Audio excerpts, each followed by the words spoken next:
Good morning, students. How are you? I hope you are fit and fine at your home and doing your homework regularly and properly.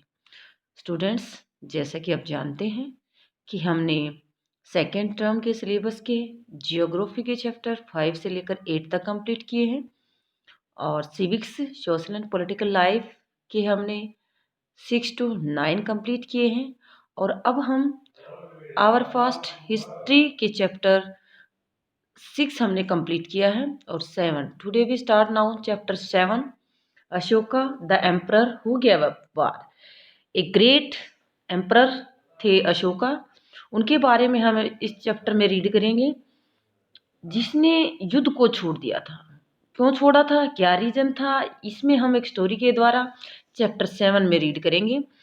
ये ध्यान रखना students, कुछ जो बच्चों के पास, कुछ स्टूडेंट्स के पास जो ओल्ड बुक है आवर पास्ट की, पुरानी बुक्स जिस बच्चे ने खरीद रखी हैं उनमें ये चैप्टर 8 होगा और नई बुक जिस स्टूडेंट्स के पास है उसके अकॉर्डिंग ये 7 है। तो ये कई बच्चे कंफ्यूज ना हो कि जो मैडम कौन सा चैप्टर करवा रहे हैं। तो हम ओल्ड बुक के अकॉर्डिंग चैप्टर 8 कर रहे हैं और न्यू बुक के अकॉर्डिंग चैप्टर 7 कर रहे हैं। ओके स्टूडेंट्स, चैप्टर 7 है हमारा Ashoka the emperor who gave up war. एक अशोक जो ग्रेट सम्राट थे, उन्होंने युद्ध को क्यों छोड़ दिया, क्यों त्याग दिया। तो यहाँ हम स्टार्ट कर रहे हैं रोशंस रुपीज। रोशन के पास जो रुपए हैं उनसे। Roshan clutched the crisp notes that her grandfather had given her on birthday. Roshan के बर्थडे पर उसके दादाजी के द्वारा दिया गया क्रिप्स नोट्स, यानी कि जो कड़क नोट होता है, नया नोट होता है, वो उसने अपने हाथ में ले रखा था, हाथ में बंद कर रखा था। While she badly wanted to buy a new CD, जिससे वह एक नई सीडी खरीदना चाहती थी, उसका मन था एक नई सीडी कैसेट खरीदने का। She also wanted to just see and feel the brand new notes, लेकिन वह चाहती थी उसको देखना, नए नोट को, कड़क नोट को, और उसको महसूस करना चाहती थी। It was then that she notice, इसके बाद उसने क्या नोटिस किया, that all of them had a smiling face of Gandhi ji printed on the right. Note है जो हम उसके पास नोट था, उसकी दाहिनी तरफ राइट साइड में गांधी जी का फोटो प्रिंटेड था and tiny set of lion of left, और लेफ्ट में जो छोटे शेरों के चित्र बने हुए थे, ये नीचे पिक्चर में दिखा रखे हैं, ऐसे ये ऐसा बना हुआ था। तो ये उसके पास जो नोट था, रुपए का नोट था, उस पर एक साइड राइट साइड में किसकी प्रिंटेड थी, गांधी जी की फोटो की प्रिंट थी। एंड सेकंड दूसरी साइड लेफ्ट साइड में थे तीन सेट ऑफ लॉइंस, शेरों का एक छोटा सा सेट था लेफ्ट साइड में। What were the lions there for, she wondered, उसको ये आखिर सोचा कि ये शेर क्यों बनाए हुए इस नोट के ऊपर। तो जो शेर है ये हमारा ये है, ये सिंबल है हमारा लॉयन कैपिटल्स, ये हमारे नोट पर छपा हुआ है, सारनाथ के पिलर पर है ये। अब इसको हम ध्यान से वीडियो को सुनना है बेटा और लेसन को समझना है। A very big kingdom and empire, एक बहुत बड़ा राज्य है, राजधानी और एक साम्राज्य। The lions that we see on our notes and coins have a long story या हिस्ट्री। जिन लोइंस को हम अपने पैसे रुपए पर देखते हैं, रुपए के नोट्स या सिक्कों पर देखते हैं, उसकी एक लंबी स्टोरी है, हिस्ट्री है, लंबा इतिहास है। देवर क्रेव्ड इन स्टोन, इनको पत्थरों को काट कर क्रेव करके बनाया गया है, क्रेव्ड करके बनाया गया है। And placed on top of a massive stone pillar at the Sarnath, Sarnath जगह है तो वहां पर एक बड़ा स्तंभ है जिसके ऊपर इनको लगाया गया है, जहाँ ये पिक्चर बनाई गई है। तो ये सारनाथ का एक स्थान है, वहां पर इसको एक लॉन्ग पिलर पर एक बहुत मैसिव स्टोन पिलर, पत्थर का एक बहुत बड़ा स्तंभ है जहां पर इनको स्थापित किया गया है। तो ये हमने सबसे पहले ये जो शेर की लॉयंस की पिक्चर है इसके बारे में रीड किया। Ashoka was one of the greatest rulers known to history. जो अशोक एम्परर हैं, ग्रेटेस्ट रूलर्स, एक महानतम शासक के नाम से जाने जाते हैं इतिहास के अंदर। ऑन हिज इंस्ट्रक्शंस इंस्क्रिप्शंस, उसके जो निर्देश हैं वो इंस्क्रिप्शन पर, पत्थरों पर लिखे गए हैं, अभिलेखों में लिखे गए हैं। वर इंस्क्राइब्स और पिलर्स, जो पिलर स्तंभ हैं, as well as rock surface, जो पत्थरों का सतह है, उन पर इनको खुदवाया गया है, इनको लिखवाया गया है पत्थरों पर डिजाइन बनाकर। वो जो अशोक के द्वारा इंस्ट्रक्शन लोगों के लिए दिए जाते थे, उनको पत्थरों पर और पिलर्स पर लिखवाया गया है, इंस्क्राइब किया गया है। Before we find out what was written in these inscriptions, इससे पहले कि हम ये पता करें कि अभिलेखों में क्या लिखा है, इसको हम समझने की कोशिश करेंगे। क्या समझने की? इन जो अभिलेख में क्या लिखा है इनको बाद में समझेंगे। इससे पहले हम ये देखेंगे कि let us see why his kingdom was called an empire. तो हम ये जानने की कोशिश करेंगे कि जो किंगडम है उसको एम्पायर क्यों कहा गया है, राज्य राजधानी, उसकी जो राज्य या राजधानी थी उसको साम्राज्य क्यों कहा गया था। The empire that Ashoka ruled was founded by his grandfather. जो उसके दादाजी थे, अशोक के दादाजी थे, वो उसकी राजधानी या राज्य पर शासन करते थे सबसे पहले चंद्रगुप्त मौर्य। अशोक जी के दादाजी का नाम क्या है? चंद्रगुप्त मौर्य। कितने years ago?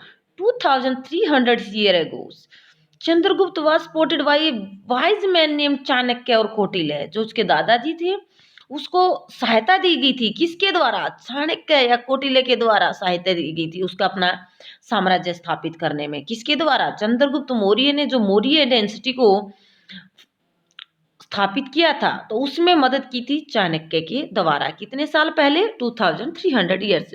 Many of Chanakya's ideas were written down in a book called the Arthashastra. जो चाणक्य था जिसने चंद्रगुप्त मौर्य की मदद की थी, उसने के द्वारा एक बुक लिखी गई थी जिस बुक का नाम क्या है? अर्थशास्त्र। तो ये बातें ध्यान से सुनना बेटा। अब डायनेस्टीज क्या होती है, वंश क्या होती है, वंश परंपरा क्या होती है कि एक ही डायनेस्टी के पीपल, उसके बाद उसका बेटा, उसके बाद उसका बेटा, उसके बाद उसका बेटा रूलर बनता जाए, शासक बनता जाए। When member of the same family became ruler one after another, जो एक के बाद एक उसका फैमिली का मेंबर ही रूलर बनता जाए। The family is often called dynasty, जिसको हम वंश कहा जा सकता है, वंश परंपरा कह सकते हैं। The Maurya were A dynasties with 3 important rulers. जो मौर्य डायनेस्टी थी उसके 3 महत्वपूर्ण शासक थे, चंद्रगुप्त, फिर उसके बाद उसका बेटा बिंदुसार और उसके बाद उसका बेटा अशोका। तो पहले चंद्रगुप्त जो अशोक के दादाजी थे, फिर अशोक के पिताजी कौन थे? बिंदुसार। और किसके बारे में रीड कर रहे हैं? अशोक के बारे में। तो ये इसके हमने डेंसिटी के बारे में समझा। अब यहाँ हम देखते हैं there were several cities in the empire mark with black dot on the maps. अब जैसे नीचे मैप दे रखा है इसमें बताएंगे हम कि जो ब्लैक डॉट हैं, ये ध्यान देना। अब ये मैप पे हमारे यहाँ 3 ब्लैक डॉट है, फर्स्ट, सेकंड एंड थर्ड। ये इंडिया के अंदर उन्होंने अपनी 3 कैपिटल बना रखी थी, किसके द्वारा? अशोक के द्वारा। तो first Pataliputra, second Takshashila, third Ujjain. तो ये हम लेसन में रीड करेंगे। बाकी तो सारे जो स्टेट हैं कंट्रोल है उनका, मौर्य डेंसिटी का, अशोक एम्परर का, लेकिन उसने अपने इंडिया भारत के अंदर या जैसे कि हमारे पाकिस्तान भी साथ में था उस समय, तो 3 अपनी कैपिटल राजधानियां बनाई गई हैं। तो पहले इसके बारे में रीड करते हैं। तो ये 3 कैपिटल्स उसके इंक्लूड की गई थी, पाटलिपुत्र, तक्षशिला और Ujjain. Takshashila was the gateway of the north waste including central Asia. जो तक्षशिला है फर्स्ट जो थी, तक्षशिला इसकी कैपिटल थी, वो कहाँ से ट्रेड किया जाता था? नॉर्थ वेस्ट का गेटवे बोला जाता था। तक्षशिला को क्या कहा जाता था? Gateway to the north west and including central Asia, जिसमें मध्य एशिया के आने जाने का मार्ग भी वो था। तो जो तक्षशिला थी वहां से नॉर्थ वेस्ट, उत्तर पश्चिम और सेंट्रल एशिया से आने जाने का गेटवे था, मुख्य मार्ग था। Ujjain lay on the route from north to south India. जो उज्जैन जगह है, स्थान है, वो हमारे नॉर्थ टू साउथ उत्तर से लेकर दक्षिणी भारत से जाने वाले रास्ते में पड़ता था। तो इंडिया के ये बताया गया है, जैसे मैप में समझाऊंगी। अब merchant official and craft person probably lived in the city. जो बड़े बड़े व्यापारी थे, सरकारी अधिकारी थे, या जो क्राफ्ट पर्सन थे, वो इन्हीं नगरों में रहते थे। मेन जो 3 नगर हमने यहाँ बताया है, पाटलिपुत्र एंड तक्षशिला एंड उज्जैन। तो अब यह नीचे हम देखते हैं, अब ये है तक्षशिला।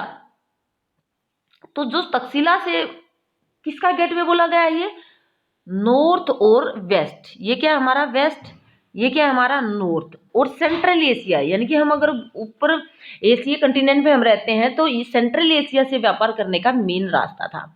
अब ये उज्जैन है, ये हमारे नॉर्थ से साउथ की तरफ जो जाने वाला रास्ता है, वहां रास्ते में पड़ता था। तो इस प्रकार जो मेन वहां के ट्रेडर्स थे, या जो अधिकारी थे, या क्राफ्ट पर्सन थे, वो इन्हीं एरिया में रहते थे, तक्षशिला में, पाटलिपुत्र में और उज्जैन में। In other area there were villages of farmers. दूसरे जो एरिया थे जिसमें किसान एंड हर्डर्स वो रहते थे गांव में। In some area such as central India, कुछ ऐसे एरिया जैसे कि मध्य भारत के कुछ ऐसे area, there were forest were people gathered forest produce and hunted animal for foods. अपने खाने के लिए जो ऐसे किसान थे या हर्डर्स थे, जो डिपेंड थे किस पर, फॉरेस्ट प्रोड्यूस, जो जंगलों से, वनों से उनको सामान मिलता था उस पर, एंड हंटेड एनिमल्स, यानी कि पशुओं का शिकार करने के बाद वो अपना खाना जुटा पाते थे। People in different part of the empire spoke different language. तो जो अलग अलग पार्ट के, यानी कि जो एम्पायर था, अशोक एम्पायर, उसके साम्राज्य के अलग अलग एरिया के व्यक्ति अलग अलग क्या यूज करते थे, लैंग्वेज यूज करते थे। The place where inscription of Ashoka have been found are marked with red dots. There includes with the empire name the countries where Ashoka inscription has been found, which Indian state and outside the empire. तो ये दिखाया गया है कि map में जो red dot हैं, जहाँ जहाँ ये इसमें बताया गया है कि वहाँ वहाँ पर उन्होंने अपने जो रूल किया था, और वहाँ वहाँ पर उन्होंने अपने इंस्क्रिप्शंस, जो शिलालेख है, वहाँ पर मिले हैं। अब ये अदर कंट्री में भी मिले हैं, तो इसके बारे में भी हम, जैसे कंधार है, लामक, ये पाकिस्तान के हैं पार्ट हैं।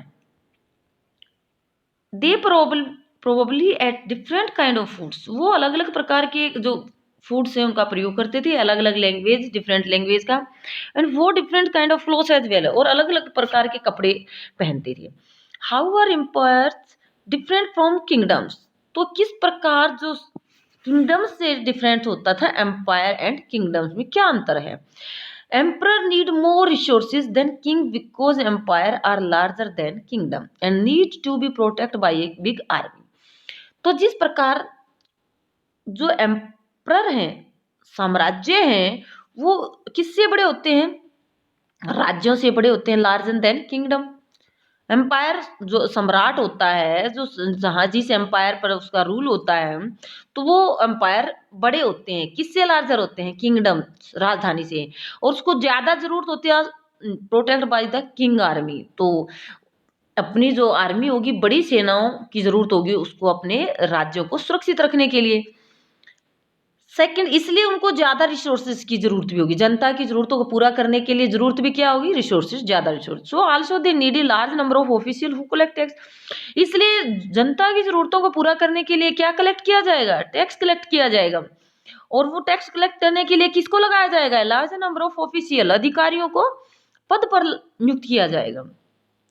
रूलिंग द एम्पायर, कैसे प्रशासन किया गया साम्राज्य का। As the empire was so large, आप अभी पढ़ा है कि जो एम्पायर है, साम्राज्य है, वो बड़ा होता था। डिफरेंट पार्ट वर रूल डिफरेंटली, अलग अलग पार्ट पर अलग अलग प्रकार से रूल किया जाता था, शासन किया जाता था। The area around Pataliputra was under the direct control of the emperor. जो पाटलिपुत्र, अभी हमने 3 कैपिटल के बारे में रीड किया, तो जो पाटलिपुत्र का एरिया था वो राजा के डायरेक्ट कंट्रोल में होता था। जो सम्राट था अशोक, उसके कंट्रोल में था डायरेक्ट। यानी कि वहीं आसपास रहते थे। जैसे आजकल हमारे मोस्टली जो बिल्डिंग्स हैं, प्रेसिडेंट की बिल्डिंग्स हैं, प्राइम मिनिस्टर की है, अदर मिनिस्टर की, वो हमारे दिल्ली में है। तो हमारी जो मेन जगह है वो क्या है, हमारी दिल्ली है। इसी प्रकार तो उस समय के जो एम्परर थे अशोक, तो उसके एम्पायर में पाटलिपुत्र एक मेन स्थान था। This meant that official were appointed to collect tax from farmers herder. अब ये देखा कि जो ऑफिशियल अधिकारी अपॉइंट किए जाते थे वो कलेक्ट करते थे क्या, टैक्स। कहाँ से, फार्मर से, हर्डर से, क्राफ्ट पर्सन से, ट्रेडर से, हु लिव्ड इन विलेजेस, जो गांव में रहते थे एंड टाउन्स में रहते थे। जिस शहर के एरिया में वो रहते थे उस शहर के एरिया से उनसे टैक्स लिया जाता था। Official also punished those who disobey the ruler order, और ये अधिकारी उन लोगों को पनिशमेंट भी देते थे, सजा भी देते थे जो डिसोबे करता था, आज्ञा नहीं मानता था। किसके ऑर्डर की, शासक के ऑर्डर के, आदेश को नहीं मानता था। Many of these official were given salaries, in official को क्या दी जाती थी, सैलरी दी जाती थी, वेतन दिया जाता था। And messenger went to and fro and spies kept watch on the official. Messenger, संदेश वाहक बोलते हैं इसको, एक जगह से दूसरे स्थान पर घूमते रहते थे और राजा के जासूस के अधिकारियों होते थे, जो जो मैसेंजर होते थे ये राजा के जासूस होते थे, जो किस पर नजर रखते थे, ऑफिशियल पर, अधिकारियों पर। End of course the emperor supervised them all, और जो राजा खुद सम्राट इनको खुद भी जांच पड़ताल करता था, सुपरवाइज करता था, इनके कामों पर नजर रखता था। With the help of number of the royal family and senior minister, वह दूसरे जो सीनियर मिनिस्टर होते थे, अधिकारी होते थे उसके, राजा के, सम्राट के, और जो शाही फैमिली के सदस्य होते थे वो भी ये काम करते थे। यानी कि जो अधिकारी लगाए जाते थे उन अधिकारियों का काम की देखरेख भी करते थे रॉयल फैमिली के मेंबर भी और सीनियर मिनिस्टर भी। देयर वर अदर एरिया और प्रोविंस, जो दूसरे क्षेत्र हैं या प्रांत हैं, each of these were rule from A provincial capital. तो दूसरे जो प्रांत हैं, क्षेत्र हैं, उनकी भी राजधानियों से शासन किया जाता था। तो उनको क्या बोला जाता था, प्रोविंशियल कैपिटल, प्रांतीय राजधानी, सच एज तक्षशिला और उज्जैन। जो मेन अशोक सम्राट की मेन जो कैपिटल थी वो थी क्या थी, पाटलिपुत्र थी। और ये क्या किस प्रकार की हैं, provincial capital, Takshashila and Ujjain. although there was some amount of control from Patliputra, royal princes were often sent as governors, local customs and rulers were probably followed। तो इस प्रकार ज्यादा जो कंट्रोल सम्राट का रहता था वो पाटलिपुत्र पर ही ज्यादा रहता था, लेकिन जो अदर प्रोविंशियल कैपिटल हैं जैसे कि तक्षशिला और उज्जैन, उनको उन पर कंट्रोल करने के लिए वह प्रिंसेस, जो राजकुमार होते थे, प्रिंसेस जो राजकुमार थे उनको एज ए गवर्नर के रूप में वहां भेजते थे, royal princess.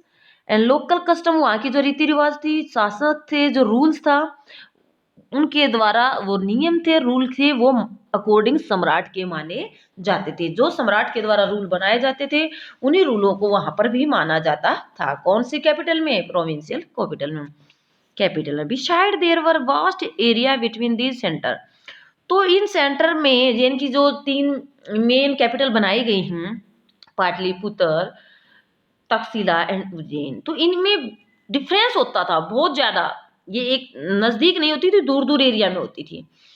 Air the Maurya try to control road and river. इस प्रकार जो मौर्य सम्राट थे वो कंट्रोल करना चाहते थे रोड और रिवर्स पर। क्यों, क्योंकि पहले जो व्यापार होता था घोड़ों के द्वारा होता था या नाव रिवर के द्वारा होता था। तो घोड़े रोड पर चलते थे, रोड के रास्ते से आते जाते थे, नाव रिवर के रास्ते से आते जाते थे। इस प्रकार जो मौर्य एम्परर थे वो किस पर कंट्रोल करना चाहते थे, रोड और रिवर्स पर। विच वर इम्पोर्टेंट फॉर ट्रांसपोर्ट, क्योंकि ये उस समय ट्रांसपोर्ट का सबसे इम्पोर्टेंट मार्ग था, वेजेस थे। To collect whatever resources were available as tax and tributes. तो इस प्रकार वो क्या कोशिश करते थे कि जो रिसोर्सेज हैं, संसाधन है, उनको अवेलेबल करना, संसाधनों को कंट्रोल करना और उन संसाधनों को एज ए ट्रिब्यूट्स या टैक्स के रूप में या उपहार के रूप में प्राप्त करना। एग्जाम्पल, अर्थशास्त्र टेलर्स जो बुक है चाणक्य के द्वारा लिखी गई है, वो हमें क्या बताती है? North west was important for blanket. North west है, जो उत्तर और पश्चिमी पार्ट है, वहां से ब्लैंकेट का जो कंबल होते हैं व्यापार किया जाता था। South India it gold and precious stones. South India, दक्षिणी भारत, सोने और अनमोल पत्थरों के लिए। It is possible that these resources were collected is tributes. तो यह कई बार संभव था कि जो इस प्रकार के रिसोर्सेज हैं वो उनको ट्रिब्यूट्स, उपहार या नजराने के तौर पर शासकों को मिलते थे। जो व्यापारी थे उधर से व्यापार करने आते थे तो राजा को कोई ना कोई गिफ्ट करके जाते थे। अब हम देखते हैं यहाँ ट्रिब्यूट्स, उपहार क्या होता है? Unlike taxes which were collect on a regular basis, या तो उन उपहारों को रेगुलर बेसिस पर लिया जाता था या इकट्ठे किए जाते थे जैसे टैक्स किया जाता है, या when it was possible from people who gave a variety of thing more or less willingly, या व्यक्ति अपनी इच्छा से, स्वेच्छा से, अपनी इच्छा से राजा को कोई भी उपहार गिफ्ट देना चाहे थे। यानी कि राजा खुद भी लोगों से टैक्स के रूप में ले सकता था या जनता खुद भी राजा को उपहार के रूप में दे सकती थी। इसको बोलते थे नजराना, ट्रिब्यूट्स, उपहार। There were also the forested region, वहां आसपास में जंगली जो एरिया था, क्षेत्र था जंगल का। People living in these areas were more और लेस, व्यक्ति वहां कम भी रहते थे, ज्यादा भी रह सकते थे। इंडिपेंडेंट, स्वतंत्र रूप से, but may have been expected to provide elephants, timbers, honey and wax to Mauryan official. तो उन जो व्यक्ति फॉरेस्ट एरिया में रहते थे उनसे क्या उम्मीद की जाती थी कि वो प्रोवाइड करवाएं, क्या क्या? हाथी, यानी कि जंगलों में जो हाथी मिलते हैं वो राजा को प्रोवाइड करवाए जाएं जंगलों में रहने वाले लोगों के द्वारा। इमारती लकड़ी, शहद, मोम, इस प्रकार की कुछ चीजें हैं जो राजा के द्वारा उम्मीद होती थी कि जंगलों में रहने वाले व्यक्तियों के द्वारा दी जाए।